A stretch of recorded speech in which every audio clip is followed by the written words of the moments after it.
Treasure Hernandez, and this is a really good story. Like, but the thing is, you can't read it like out of text. You have to read it like book one, book two, book three. Right now, I'm on book four, but I wanted to talk about one, two, and three. Now, the book is called Flint. It's by Treasure Hernandez, and it's about how the streets take apart love. That's how I saw it. Okay, now what had happened was is there's these two people, Malik and Holly, who go to high school, have good grades. You know, Malik is an up and coming basketball player. Holly is this girl. They have these dreams of getting out of Flint, but things just stop them. Basically, in book one, like they call it choosing sides, but I don't even think anybody chose sides. I think people were just forced into sides. That's how I saw it. Holly lost the love of her life when I guess he went to prison and she couldn't get to him, so she ends up going in the wrong direction and becomes a prostitute, basically. But to me, Holly is so naive. She didn't choose to be that. She was basically forced into that because she didn't like look at the warning signs like this man is a pimp. She didn't see that. She just saw a nice man who was helping her out. And she ends up becoming the one thing that she can't stand. Now in book one, Malik is running around trying to save her, basically, and he ends up having a traumatic. Well, it's not traumatic, but not as traumatic as Holly. But he ends up being forced into a side as well, and he ends up losing all of his career. So it's just like, wow.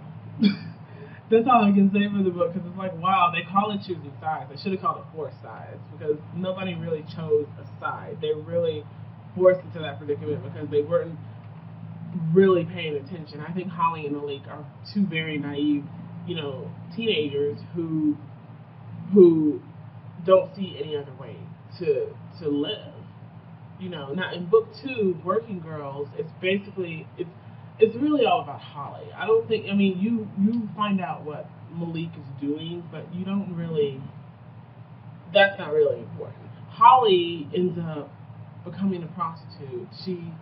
She's not prepared for it.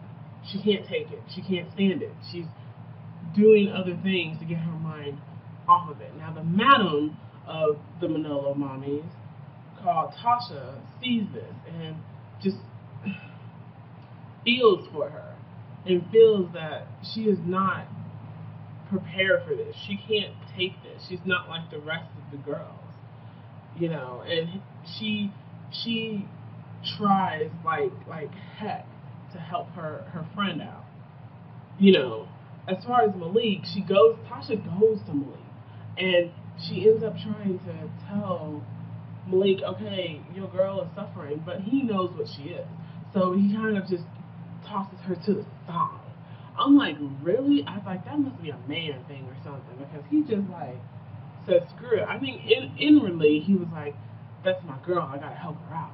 But after that, he's just like, I don't have anything else to do with you. Go away. They both see the predicaments that they're in. They both they let the sides that they're on choose how they act towards each other, basically. And that's what really Working Girls is all about. And Back to the Streets, you see that Holly's health is improving. They've actually gotten away from Manolo. And, Malik, I think that one's more about Malik than it is about Holly because you see that Holly is okay. Now, let's look at Malik. And I think that's what I liked about this author. Like, I think she pinpointed where to put, like, the most drama. And Malik is an up-and-coming kingpin, basically. And he's basically running behind the former one. And, he doesn't want that life, but, like, he accepts that life because it can make him money. But now that he's fine with it, he wants his girl back, which, he ends up getting towards the end. But, man, the ending of book 3 will make you wonder if there is a book 4. That's all. That's all I'm going to say to that. I give this a 3-star because because I can, basically. It's a good book. It really is. Like, you really have to, like, wow, just read it. This is a book, like, if it comes, I know I said it, but it comes in mini series. And if you want to read it, like, one book at a time, then I think it's the best way to read it. But if you're that type of person who just wants to read the whole thing so you don't have to read it again, then there's like there's a big book. It has all 7 series in it. There's no difference between them. It's just they split them.